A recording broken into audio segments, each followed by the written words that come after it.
Normalisation की जो ये बीमारी है जो फैली हुई है, इन्होंने इतना मतलब नंबर हमारे डिक्रीज कर दिए जिससे कि हम आउट ऑफ मेरिट चले गए।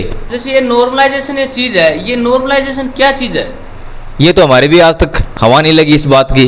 पहले से 5 के क्वेश्चन थे ना, वो रिपीट हुए 6 पारी में, और सबसे कम उपस्थिति रही 6 पारी में के अंदर 13 लाख बच्चे एग्जाम दिया, 13 लाख लगभग 11 लाख, हर हमारे 17 लाख बच्चे 6 पारियों में एग्जाम दे रहे हैं और 35 लाख बच्चे 10वीं और 12वीं के बोर्ड के एग्जाम हुए हैं अभी राजस्थान में, तो 35 लाख बच्चों ने एक शिफ्ट में एग्जाम दिया, तो ये भी करवा सकते हैं? हो सकता है। नॉर्मलाइजेशन के बारे में कहीं बोर्ड में कहीं कोई बुक में लिखा हुआ है कि नॉर्मलाइजेशन होना ही चाहिए? आज तक हमने तो कभी पढ़ाई नहीं नॉर्मलाइजेशन के बारे में। आज हमारे साथ स्टूडियो में है विकास कुमार बुढ़ानिया, और मैं आपको बता देना चाहता हूँ फिलहाल हाल ही में जो परीक्षा हुई है पशु परीक्षर वाली, तो उसमें क्या घोटाला हुआ, उस घोटाले के ऊपर थोड़ा डिस्कशन करेंगे। तो सबसे पहले स्वागत है आपका हमारे चैनल पे। तो सबसे पहले तो मैं विकास बुढ़ानिया जी से एक बार बात करता हूं कि इनका पेपर कौन सी पारी में था, कब था, थोड़ी सी डिटेल में थोड़ी सी जानकारी ले लेते हैं। सबसे पहले सभी को जय हिंद जय भारत। मेरा पेपर 1 दिसंबर मॉर्निंग की शिफ्ट सुबह था, पहली शिफ्ट के अंदर था, और पेपर भी अच्छा हुआ था। लेकिन नॉर्मलाइजेशन की जो ये बीमारी है जो फैली हुई है, इन्होंने इतना मतलब नंबर हमारे डिक्रीज कर दिए जिससे कि हम आउट ऑफ मेरिट चले गए, मतलब हमारी रैंक बहुत दूर तक चली गई। और जो पहली से लेकर 5वीं पारी तक जो एग्ज़ाम हुआ था, उन बच्चों को बिल्कुल मतलब उसके 2-3% ही नौकरी लगे, बाकी 6 पारी के बच्चे हैं वो सभी लगभग नौकरी मतलब लग गए। तो आज के जो फिलहाल जो मुद्दा चला हुआ है, आज लोग जो जयपुर इकट्ठे हो रहे हैं, 11 बजे आंदोलन हो रहा है, ये इसी को लेकर है, नॉर्मलाइजेशन को लेकर। तो मेरी जो लाइब्रेरी के अंदर बच्चे थे, कोई पहली पारी के और चौथी पारी के बच्चे थे, उनमें से एक का भी सिलेक्शन नहीं हुआ। मैं एक क्वेश्चन करना चाहता हूँ आपसे, जैसे ये नॉर्मलाइजेशन ये चीज़ है, ये नॉर्मलाइजेशन क्या चीज़ है? ये तो हमारे भी आज तक हवा नहीं लगी इस बात की कि क्या है, क्योंकि हमारी जो फर्स्ट पारी थी ना, उसके अंदर प्रेजेंट है जो उपस्थित थे वो सबसे ज़्यादा थे, और हमें मालूम ही नहीं था कि क्वेश्चन कैसे आएंगे, क्या आएगा, गणित के कितने आएंगे, साइंस के कितने आएंगे। तो हमें फ़ायदा मिलना चाहिए था, लेकिन फ़ायदा मिला किसको? 6 पारी को, जिससे उनके क्वेश्चन भी इतने रिपीट हुए 15-15। मैं आपको प्रूफ दे सकता हूँ, उनके पहले से 5 के क्वेश्चन थे ना, वो रिपीट हुए 6 पारी में, और सबसे कम उपस्थिति रही 6 पारी में।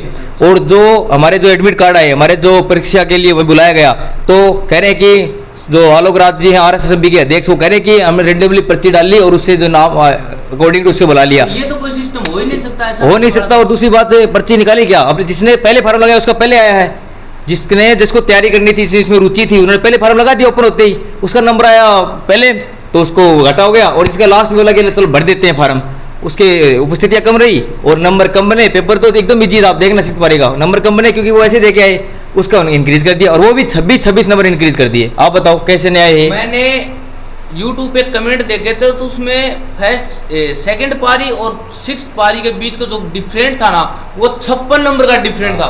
बताओ कैसे होंगे? मतलब कि जिसके 100 नंबर थे तो पहली पारी के घट गए, और उसके 26 नंबर तक इंक्रीज हो गए 6 पारी वालों के। और पहली और चौथी से अधिक जो नुकसान हुआ है वो चौथी पारी को हुआ है। चौथी पारी के अंदर सबसे कम युवा लगे, सिर्फ 51 बच्चे लगे हैं, आपको बता दूं, सिर्फ 51। मुद्दा ये है कि जैसे नॉर्मलाइजेशन न होके अगर ये डायरेक्ट एक पारी में भी हो सकता था एग्जाम। हाँ, हो सकता था। अभी देखो आप बता रहे थे मेरे को, जो 10th क्लास के हैं, जो 12th क्लास के जो एग्जाम होते हैं, 35 लाख बच्चे एग्जाम देते हैं, एक शिफ्ट में एग्जाम होते हैं, तो वो भी तो होते हैं, ये भी करवा सकते हो। ये समथिंग कितना था इसमें? इसके अंदर 13 लाख बच्चे एग्जाम दिया, 13 लाख लगभग, 11 लाख, हर हमारे 17 लाख बच्चे 6 पारियों में एग्जाम दे रहे हैं, और 35 लाख बच्चे 10वीं और 12वीं के बोर्ड के एग्जाम हुए हैं अभी राजस्थान में, तो 35 लाख बच्चों ने एक शिफ्ट में एग्जाम दिया, तो ये भी करवा सकते हैं? हो सकता है, बिल्कुल हो सकता है। और दूसरी बात, 6443 वैकेंसी थी, मतलब कि लगभग 12000 पास करने थे, पास किए 4 लाख, मतलब उसके 63 गुना। ये क्या मतलब? और न कट ऑफ आई, कट ऑफ भी पता होना चाहिए कि क्या कट ऑफ पे लगे हैं। आपको मैं बता दूं, मेरे जो जानकार है, प्रविंदर डूडी है और 1-2 बंदे और हैं, राकेश नाम का भी है, किसी के 135 नंबर है फर्स्ट शिफ्ट में, किसी के 139, वो भी आपकी रैंक से बाहर हो गए। आप बताओ कौन सा, मतलब इतना क्या डिफिकल्टी आ गई कि लास्ट में जाते कि RSSB पर्सन ही बचे और इतना हार्ड पेपर दे दिया? ऐसा हो सकता है कभी? एक क्वेश्चन, नॉर्मलाइजेशन के बारे में कहीं बोर्ड में कहीं कोई बुक में लिखा हुआ है कि नॉर्मलाइजेशन होना ही चाहिए? आज तक हमने तो कभी पढ़ा ही नहीं नॉर्मलाइजेशन के बारे में। बोर्ड अपने हिसाब से नॉर्मलाइजेशन बनाता है कि भाई चलो ठीक है इसमें नॉर्मलाइजेशन कर देते हैं, तो नॉर्मलाइजेशन की जरूरत कहाँ पड़ गई? कहाँ लिखा हुआ है कि नॉर्मलाइजेशन कंपलसरी है? आज तक किसी कोर्ट ने नहीं बताया, किसी बोर्ड के कोई बुक में नहीं लिखा, आज तक किसी ने देखा नहीं। बस एग्जाम देने के बाद नॉर्मलाइजेशन वाली सीट डाल देते हैं, तो नॉर्मलाइजेशन वाला तो कोई सिस्टम है ही नहीं। आप देखिए एसएससी वालों ने स्टे लगा रखी है, एसएससी के बच्चों ने मतलब एसएससी का अलग है फॉर्मूला, रेलवे का अलग फॉर्मूला है और आरएसएसएमबी का बोर्ड का अलग फॉर्मूला है। ये कैसे है? क्या इसके लिए हुई ऐसी? एक चीज और है, और आलोक राज जी से मैं कहना चाहता हूँ कि इसका क्या तो रिजल्ट दोबारा आना चाहिए और आगे आने वाली आगामी भर्तियों के अंदर ये नॉर्मलाइजेशन की प्रक्रिया इसको हटाना चाहिए। ये बच्चों के लिए अन्याय, एक रेंकती हुई मृत्यु है। हम कितनी तैयारी करें, कितने पढ़ सकते हैं हम? एक बच्चा कितना पढ़ सकता है? 135 नंबर 150 से कम थोड़ी होते हैं। एक चीज और है, जैसे राजस्थान में वन नेशन वन इलेक्शन की जो प्रक्रिया चल रही है, तो उस हिसाब से ये नहीं हो सकता क्या कि एक परीक्षा एक परिणाम?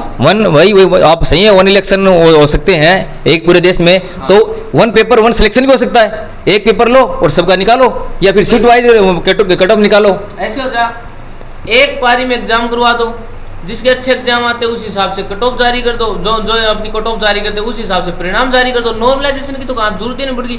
नॉर्मलाइजेशन के चक्कर में होशियार बंदा है, अगर एक शिफ्ट में नॉर्मलाइजेशन से 20 नंबर अगर कम कर दिए और एक शिफ्ट में 30 नंबर बढ़ा दिए, तो जिसका 20 मान लो एक बंदे का 100 में से 80 नंबर आया, तो 80 में से उसका तो 60 हो गया, 20 कम हो गया, और एक बंदे का 80 आया उसमें 30 उसमें बढ़ गया, तो वो तो उसका तो सिलेक्शन हो गया।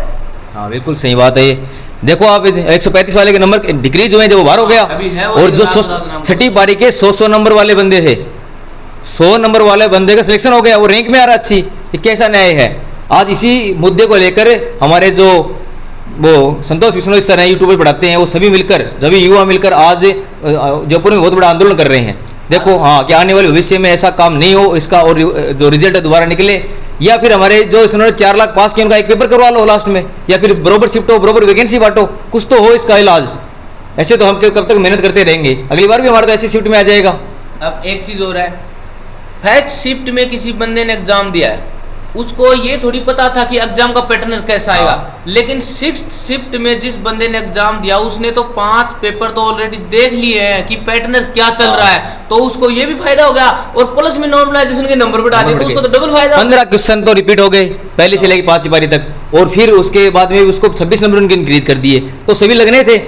आप लिस्ट देखना, 2200 पेज की लिस्ट के अंदर जो 1000 टॉप रैंकर हैं वो सिर्फ 6ठी शिफ्ट के हैं, मतलब पहली और चौथी शिफ्ट के पढ़ने वाले बालक ही नहीं है, उन्होंने मेहनत ही नहीं की। साफ साफ जाहिर हो रहा है कि घोटाला है बहुत बड़ा, 6ठी शिफ्ट में बहुत बड़ा घोटाला किया है। अब इस घोटाले के ऊपर बोर्ड को आप क्या कहना चाहते हो? मैं तो ये कहना चाहता हूँ आलोक राज को, इसका रिजल्ट दोबारा निकलवाए, मतलब दोबारा इसको जारी करें, और आने वाले टाइम में जितनी भी वैकेंसी है वो एक शिफ्ट के अंदर हो, कोई नॉर्मलाइजेशन नहीं होना चाहिए।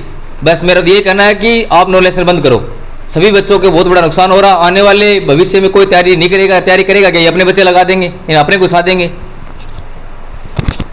कुल मिला के बात ऐसी है कि नॉर्मलाइजेशन नाम की जो बीमारी है इसका तांडव बढ़ता जा रहा है, और हालांकि कहीं लिखा भी नहीं हुआ है नॉर्मलाइजेशन के बारे में कि नॉर्मलाइजेशन होना चाहिए, और इसके ऊपर क्या पैटर्नर लगता है, क्या फॉर्मूला लगता है, नॉर्मलाइजेशन कैसे होता है, वो पैटर्नर भी नहीं बता रहा। आज तक कोई किसी ने शो नहीं किया। पिछली बार बिहार में खान सर ने किया था, एक बार इसका मुद्दा उठाया था, एक पेपर होगा वहां पर, हाँ, तो हटा दिया। चलो इसी मुद्दे के साथ फिर सेकंड पार्ट में फिर हम चर्चा करेंगे, एक दो एक्सपर्ट और लेके आएंगे, उनसे बातें करेंगे, तब पता चलेगा। और मिलते हैं नेक्स्ट वीडियो में।